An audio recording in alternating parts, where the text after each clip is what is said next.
He or she is a Norrie. I'm sure you've heard the phrase before. It refers to a person from the north side of Cork City. People there are very proud to be called Norries. They refer to people from the south side as Sorries. In other words, sorry not to be a Norrie. On Where the Road Takes Me over the next 3 weeks, I'm basing myself in the heart of Norrie territory. I'm in the North Mon CBS, a 3-school campus that has produced many a fine hurler like Teddy McCarthy, Donal O'Grady and Tomás Mulcahy, to name but a few. Our 3-part programme is called The Tale of Three Norries. The 3 Norries in question have a common denominator. They are all involved in music. They are all friends, and they all attended the Mon, as it is known as. We meet John Murphy, a songwriter of renown, retired fireman Tony O'Shea, and it's a case of Brishin and Dukas here, as Tony is the son of the late John O'Shea, who is affectionately known as the Singing Fireman. Tony has also recorded an album of his favourite songs. But on this evening's programme, Programme 1, we meet singer-songwriter John Neville. You've often heard me play his songs on the Irish Sunday programme on 103.3 West. His song The Wobbling Man was written about his alcoholic father, but how was he to know that this song would be a consolation and an encouragement to an American professor lecturing at UCC who was about to take the final step to being transgender? Jennifer Finney Boylan will join me from the United States to tell me her story, her love of the music of John Neville, but especially how a connection to the song The Wobbling Man came about. So, good evening and welcome to Where the Road Takes Me, and welcome to Programme 1 in a 3-part series, The Tale of Three Norries.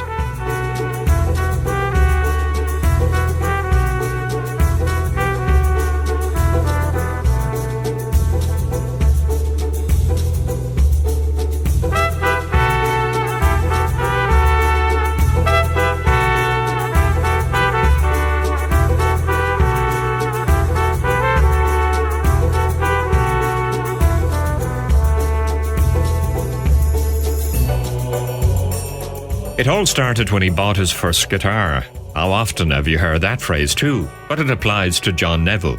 And where else would he buy it? Only in Crowley's of McCurtain Street. Throw in early musical influences, like hearing the Lee Valley String Band perform in Heafy's on Union Quay, later to become the Lobby.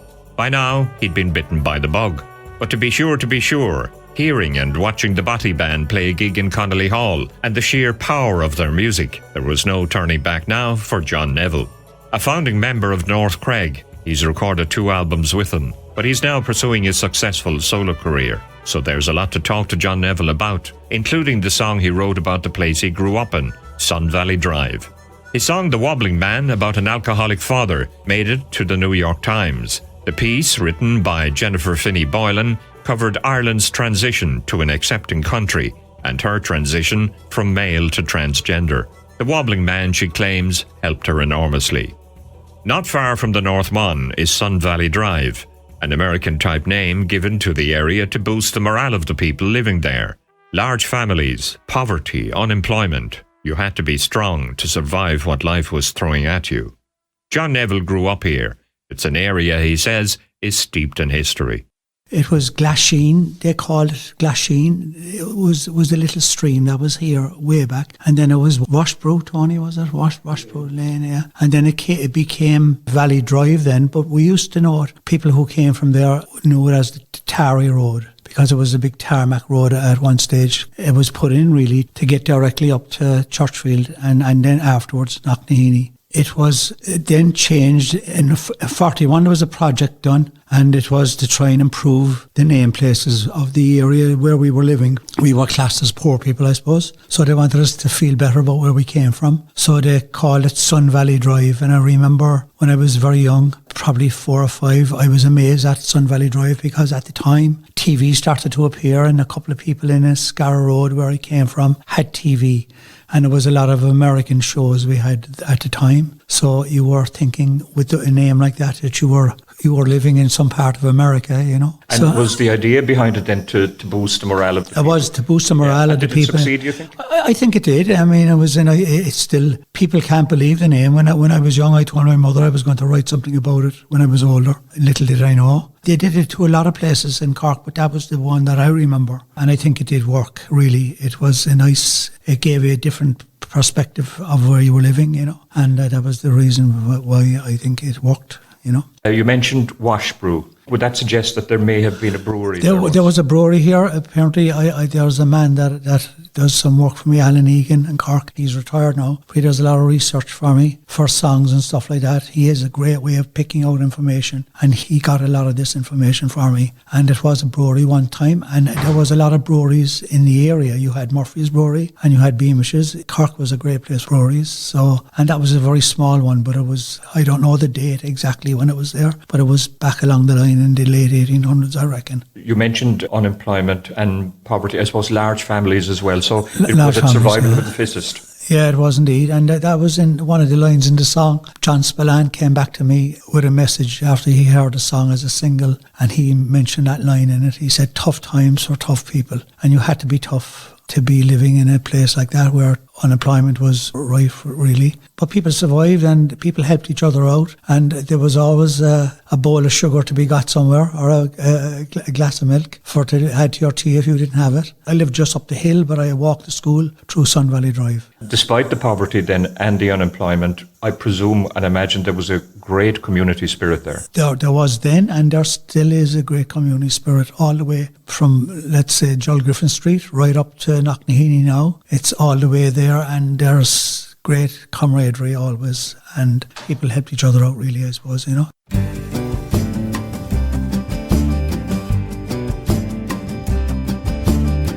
I walk up to the highest place that I know. I was born there so many years ago.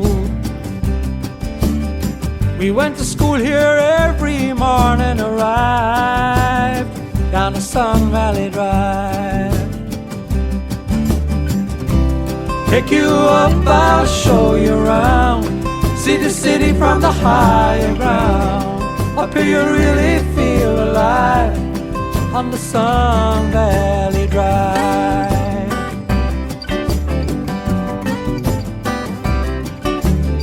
Tough times for tough people. Look down at the beautiful steeple. We struggle but strive on the Sun Valley Drive. Take you up, I'll show you around. See the city from the higher ground. Up here you really feel alive on the Sun Valley Drive.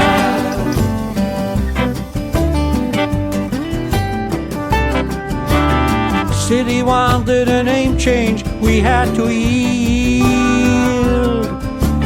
Say goodbye forever to Bonte's Field. California dreaming, help us survive on the Sun Valley Drive. Take you up, I'll show you around. See the city from this higher ground. Up here you really feel alive on the Sun Valley Drive.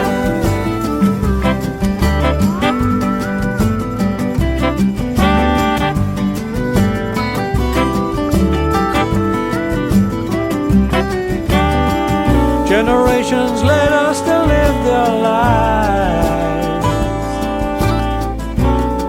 up here with husbands, partners and wives on the Sun Valley Drive.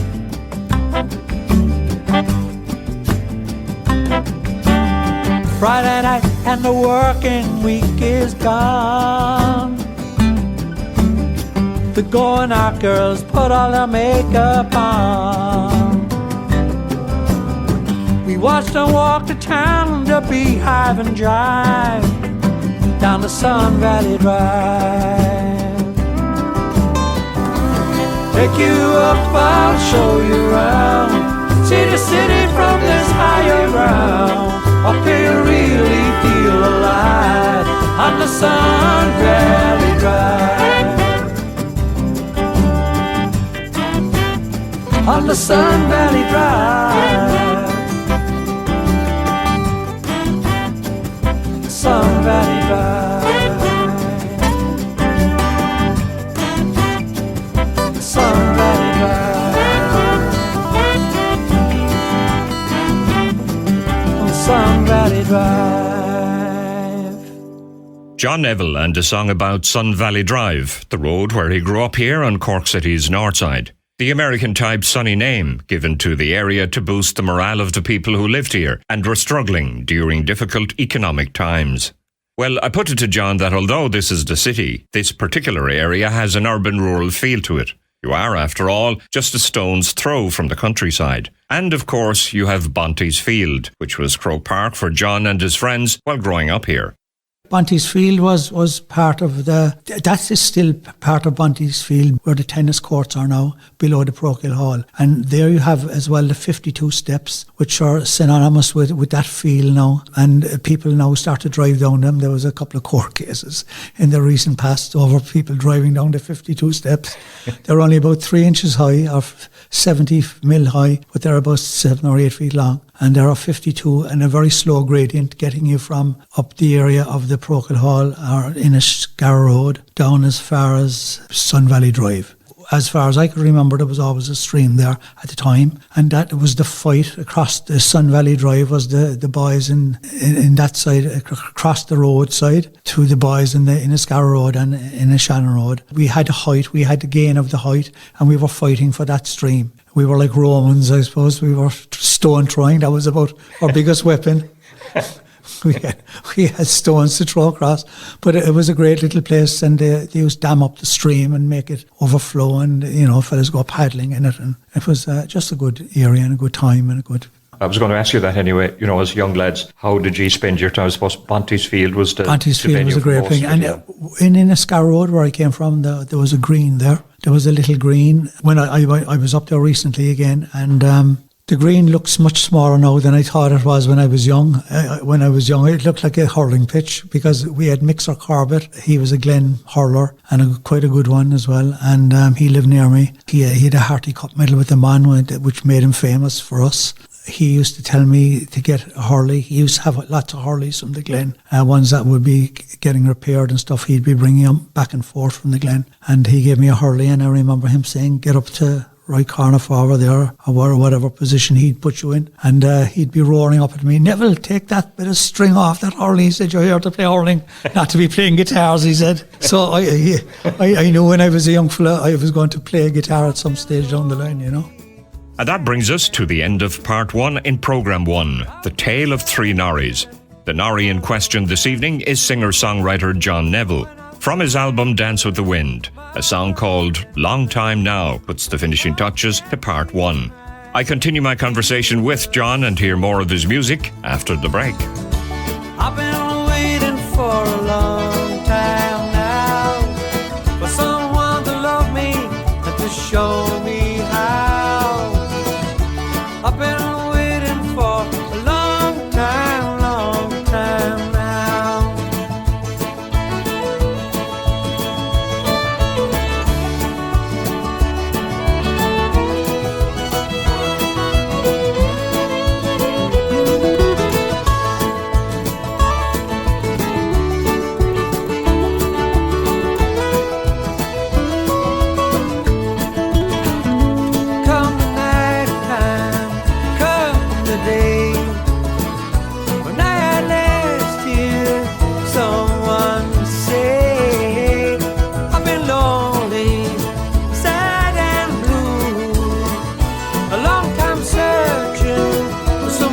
Like you,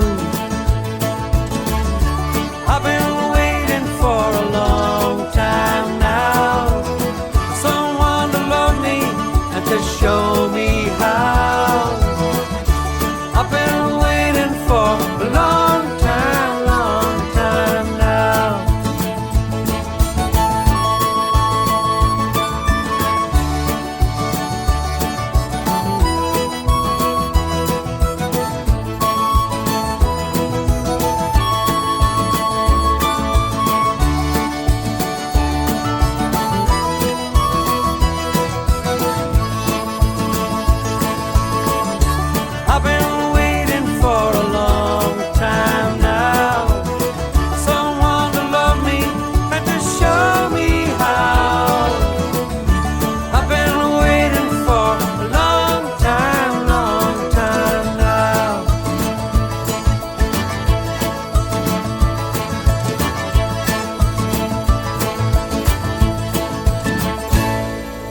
This evening's programme comes to you from Cork City's north side. I suppose from my time as a bus driver with Bus Éireann and driving the number 2 bus up here for some time, I've always had a growl for the area and its people. Kind-hearted, warm, welcoming, extremely witty, and what you see is what you get.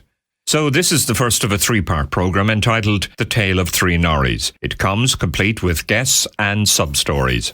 This evening, it's singer-songwriter John Neville, and while observing all COVID-19 regulations, we meet up in the North Mon CBS School.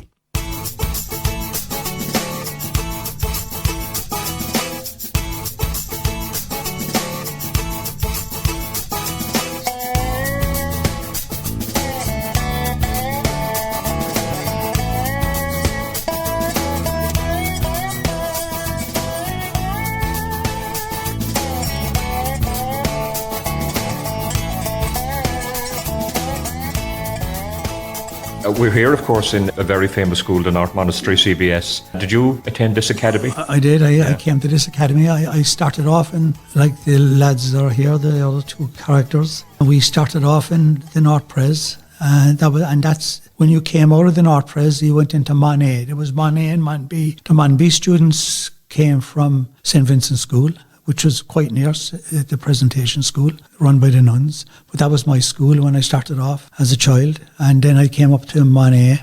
You could go to the tech or the secondary. There was a little exam to sit for the tech because it was a smaller school. And I went there, and with the 2 men here as well. We were tech boys, and now that's the School of Music in the Mon, which is a great facility for locals. It was a great place, and it was a very small, intimate school, as the AG was. And there was a secondary, the AG, the Oscailga, and there was the tech. We were the tech boys. We did metalwork and woodwork and technical drawing. We did the 3. If you went to the secondary, you did one or the other. At the time as well, Tony was talking about it earlier, we had saved and went on charity walks for a local swimming pool within the school. And I'd say I got a couple of months out of it when it opened, after all the walking we did to pay for it. And so I got a couple of years swimming there, or a couple of months swimming there before we left. I left after my intermediate certificate to serve my time. But I had a great experience here. I played basketball here as well. I was the smallest basketball player in the world.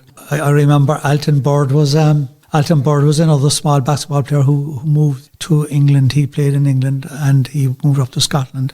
I had seen him playing here once in the Procol Hall. He came with Murray Metals. I think he was a professional basketball player. But he was quite a small fella. I was quite pleased to see somebody like him getting paid professionally to be a point guard. But I have a Halton Games medal with the Tech. They had won it the year before. We got 3rd place, a bronze medal in the following year, and that was my claim to fame with the Mon, that I had got a Halton Games medal for 3rd place, and it was a great thing to have. I still have it at home. It's a pride and joy for me, so it's lovely to have.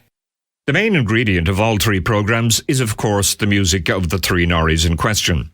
This evening, singer-songwriter John Neville speaks to me about his musical journey. John is, of course, co-founder of that great city-based band, North Craig. Here's an absolutely beautiful version of the Roseville Fair, recorded with North Craig. It features John on guitar and vocals. The version is enhanced with the talented box playing of Christy Leahy.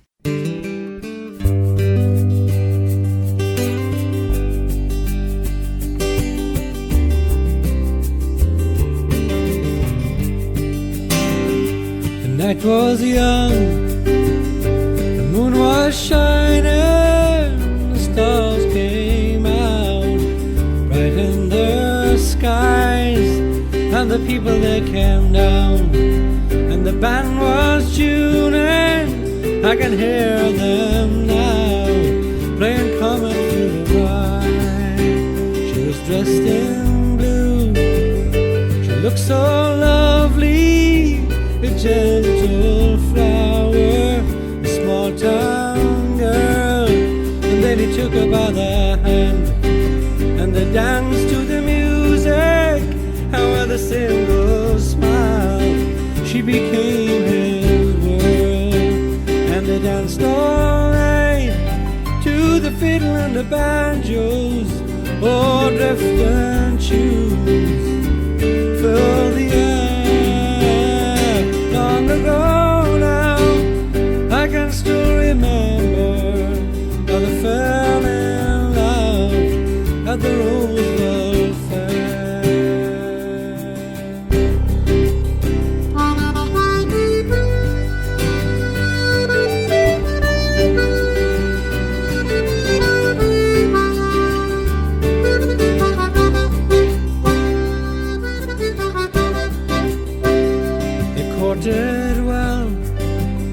They courted daily, they rocked for hours on a front porch chair, and then a year went by from the time that he met her, and then they made their vows at the Roosevelt Fair, and they danced all night to the fiddle and the banjos. Oh, drift and choose, fill the air. Long ago now, I can still remember how they made their vows at the Roosevelt Fair.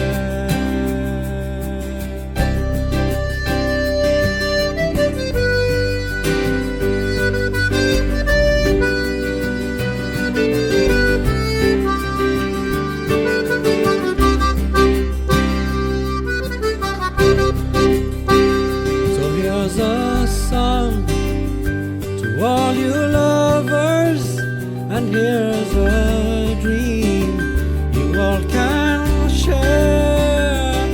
May you dance all night to the fiddles and the banjos, oh, the way we did at the Roosevelt Fair. And they danced all night to the fiddle and the banjos, oh, drift and choose, fill the air. Long ago now, I can still remember how they fell in love at the Roosevelt Fair.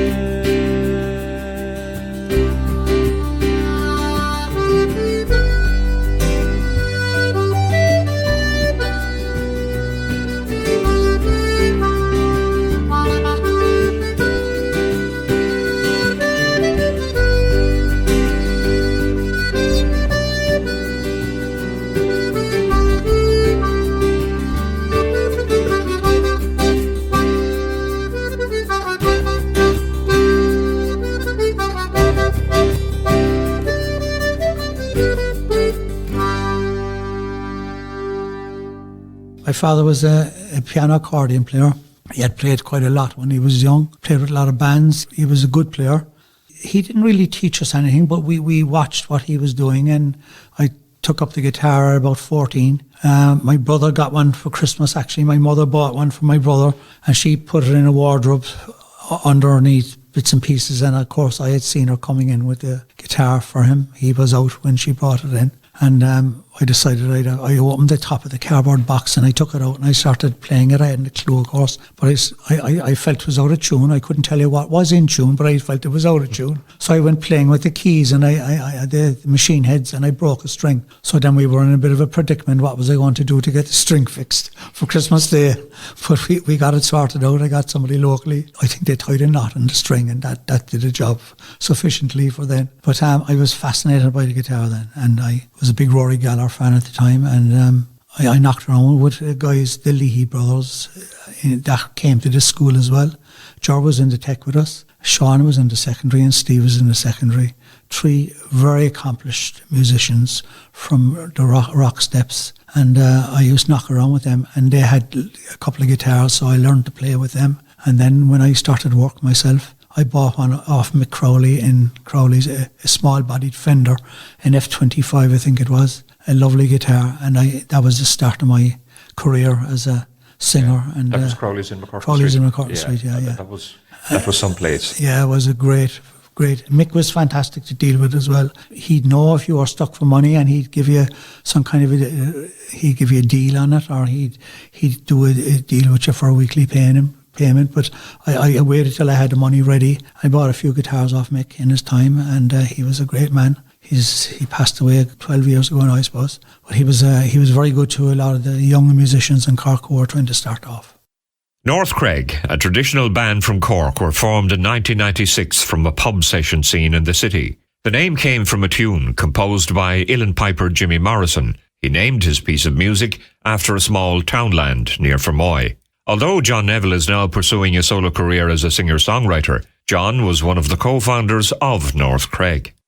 When I was 19, I went to a botany band concert in Connolly Hall, and I was fascinated by them, especially by the backing trio of Micheál O'Donnell, his sister Trina, and Donna Lunny. They were an incredible powerhouse behind the band, and I was interested in how they were playing Micheál O'Donnell in particular. So Micheál O'Donnell, I sent a message in one night. He was playing as support to Paul Brady in a concert that Brady was doing a tour, and they were with him, and the fiddle player he played with at the time. And I sent a message into him through the foyer from the man at the foyer, the security man. Could he tell me what tuning he was using? But he came out actually, and we spent a half an hour talking about Dadgad tuning. And that was the start of my kind of career. And I'm still in Dadgad most of the time. After all these years, it was very hard to be tuning up and tuning back down again, standard. So I started playing music, and I played with a band called Thrina Kayla, and I got quite handy at the traditional backing. And then I met Christy Leahy and people in the lobby, and we formed a little group. We used to play sessions in the Gables Bar in Douglas Street. And you had a great box player in Christy. Christy was incredible, and we were there, and a lot of students started to come in from the college for that session, because Christy was young. I was 20 years older than Christy. It was a great time. Creeveen Valley came in from Armagh, and Kieran Coughlin was also around at the time, a piano player. So the four of us decided we'd play a few tunes, and we got a gig at the folk festival.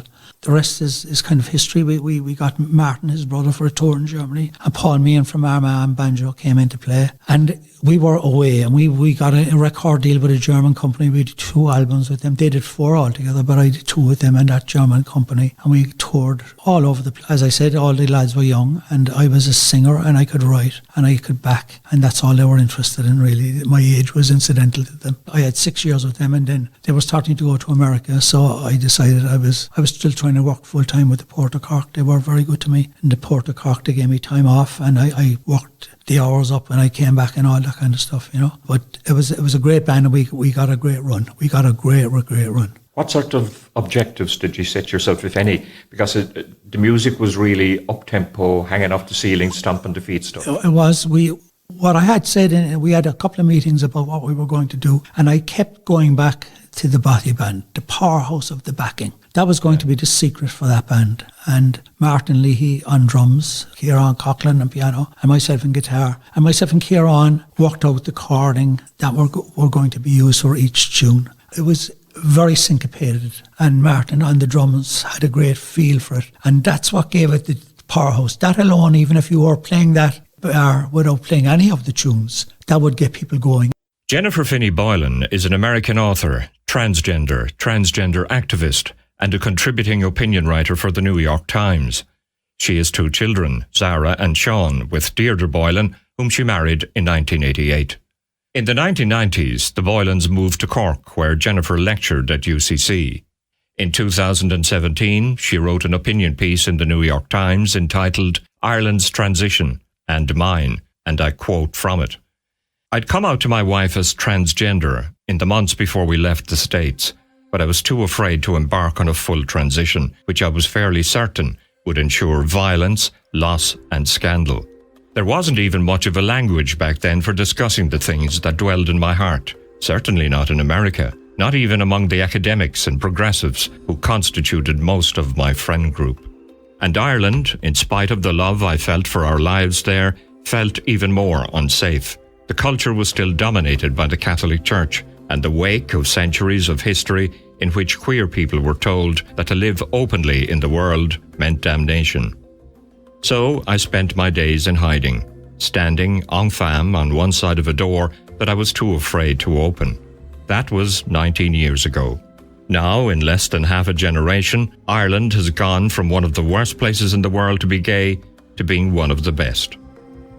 In Cork in the 1990s, the Boylans, she says, were gladly sucked into a great wave of wonderful bands and music in the city. At the beginning, she of course was not aware that one man, his music, and his song about an alcoholic father would help her final steps towards transition.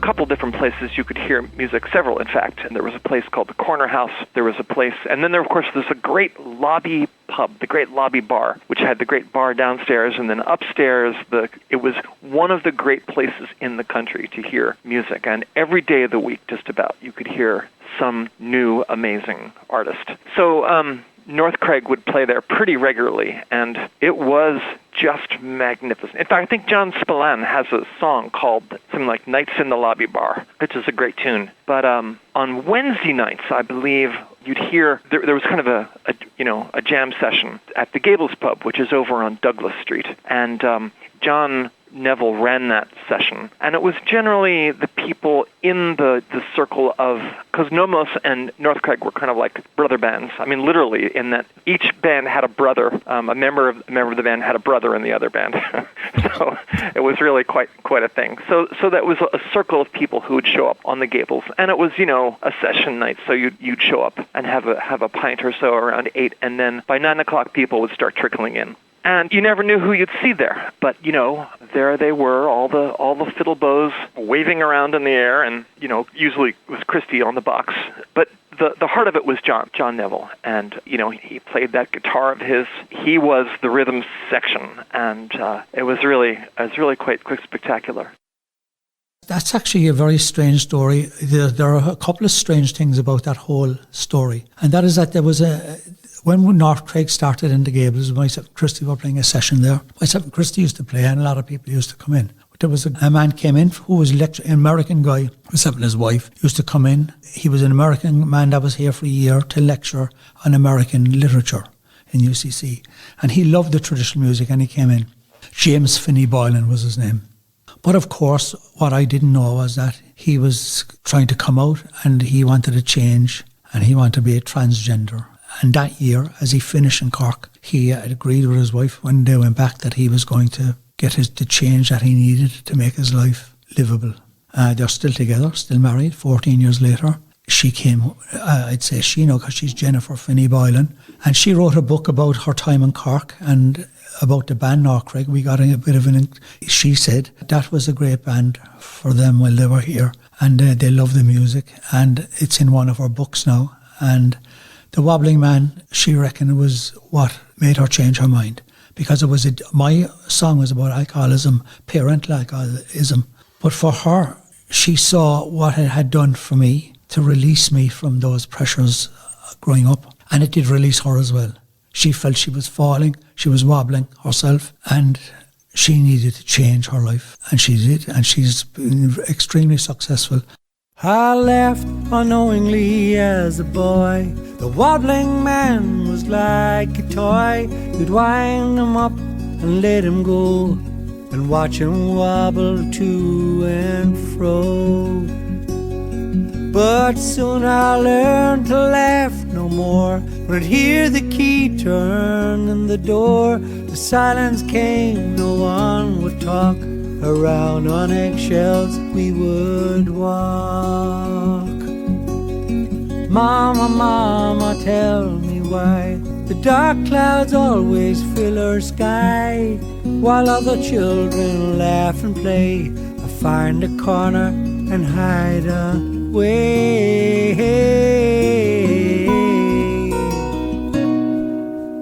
Children gather, it's time to eat. Times are tough, we don't have meat, but hidden upstairs in an old top coat is a pocket filled with 10-pound notes. Search the pockets, check them deep. We pray the Lord our souls to keep, for taking the money when we can from the angry, sleeping, wobbling man. Oh, Mama, Mama, please don't lie. Sometimes I wish that he would die.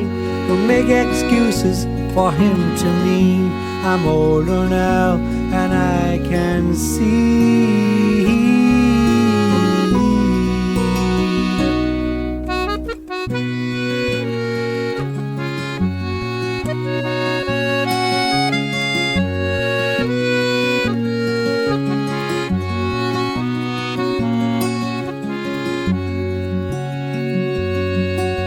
A woman bends to stoke the fire. The flames are once like her desire. She held for the man who shared her dreams, who turned out to be cold and mean. I see the pain, hear the abuse that comes from alcohol misuse. From the neighbor's eyes the pity came. We walk with our heads hung in shame. Oh mama, mama, please don't cry. I'll wipe a salt tear from your eye. Come the whispered words of a little boy. Someday you'll find your house of joy. The years slip by but take their toll. They've stolen this a woman's heart and soul. I think as her life begins to fade, the house of joy she's finally made. As the cold October morn begins, an old man cries for his past sins. To his lips the picture I see impressed of a dancing woman in a wedding dress. Oh mama, mama, I can't but cry. I wipe a salt tear from my eye. Your time has come, you've reached your peace from your troubled world. You've been released.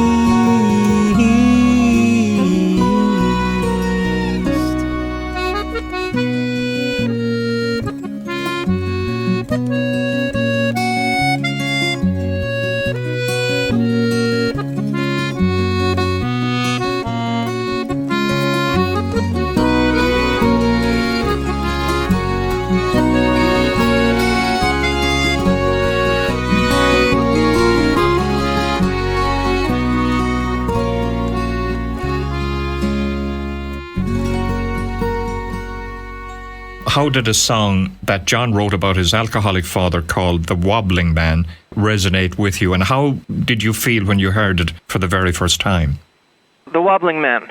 It's such a great song. It's just a remarkable song. It's just one of the great songs by any contemporary singer-songwriter anywhere. I first heard it at the Lobby Bar where when North Craig performed it. And it's a song that John wrote about his alcoholic father and growing up in a house where he had to walk around on eggshells, is the line from the song. And on the North Craig version, Christy Leahy did just these remarkable solos on the box. It's just a haunting song, even if that's part of your experience or not. But when I heard a song about a wobbling man, it certainly affected me very deeply because the central image of the song is one of those little wind-up toys, you know, where you wind them up, and I think the lyric is you wind them up and watch them go and watch them wobble to and fro. So John, in that song, is talking not only about the wind-up toy, but also his own father, whom, when he was drunk, would wobble around and kind of terrorize the family. So I wobbled in a different way, and I was doing what I could function in the world as a boy, and I was just so masculinity was something that I really that was teetering in me, to put it mildly. Even now, it's very hard for me to listen to because I take it so personally, and also because it's so unbelievably beautiful. After returning to the United States, the Boylans came back to Cork on 2 occasions. This was post-transition for Jennifer, and she was now en femme, or as a woman. They made their way to the Gables Bar and sat in the same corner that they had sat in on numerous occasions when living here. Would John Neville recognise her? This is the amazing part of the story to me. So if you looked at me now, I think I have a fairly masculine voice, which I try not to worry about too much. But if you looked at me, you would see, I think, a fairly unremarkable middle-aged, and middle-aged might be putting it generously. I'm in my 60s now. But you'd see a fairly, I hope, unremarkable woman. So the first time I came back to Cork, we showed up at the Gables pub on a Wednesday night with really no sense of what it was going to be like. And we'd perched ourselves right in that corner. In comes John Neville with that same old beaten-up guitar of his. Couldn't believe it was still it was the same guitar. Well, of course it was the same guitar. So he had played for a while, and there was a certain point in the evening when I said to him, would you play The Wobbling Man? And I'm not certain if it was a song that was really in his repertoire a lot at that point, because it was 15 years since that song had been released originally. But at any rate, I asked him to. This was before the new CD, so I just asked him if he could play, and he kind of looked at me like it reminded me of that scene in Star Wars where they ask him, "Do you know where I'd find Obi-Wan Kenobi?" And Alec Guinness just looks at young Luke Skywalker and says, "The Wobbling Man. Now that's a name I haven't heard in a very, very long time." So yeah, he played it, and he began to play it. And I was there with my wife, of course, the two of us, side by side, drinking pints of Murphy's, and the tears rolled down. I didn't tell John who I was at the time. Eventually, it was time to go, and we got up, and John had been looking at me like, I know you, and he said, I can't remember the exact exchange, but it was something like at the end of the night, he said, "You must have listened to us back in the day," and I said, "Yeah, we used to sit right here back in the late 90s. We'd sit here and we'd listen to that song."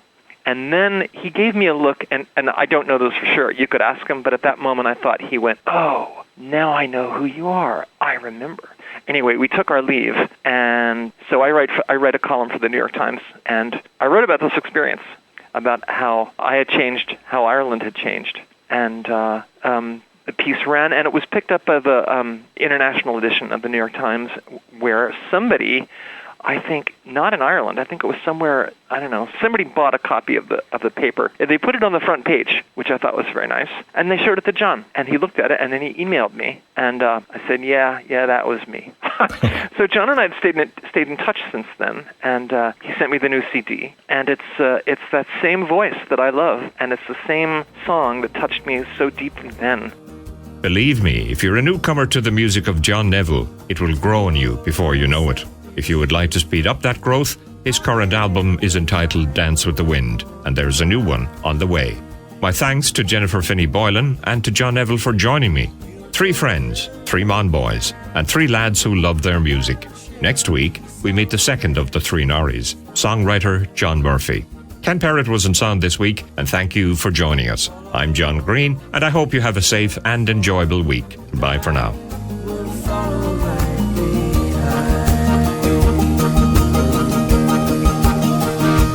There's a blue moon right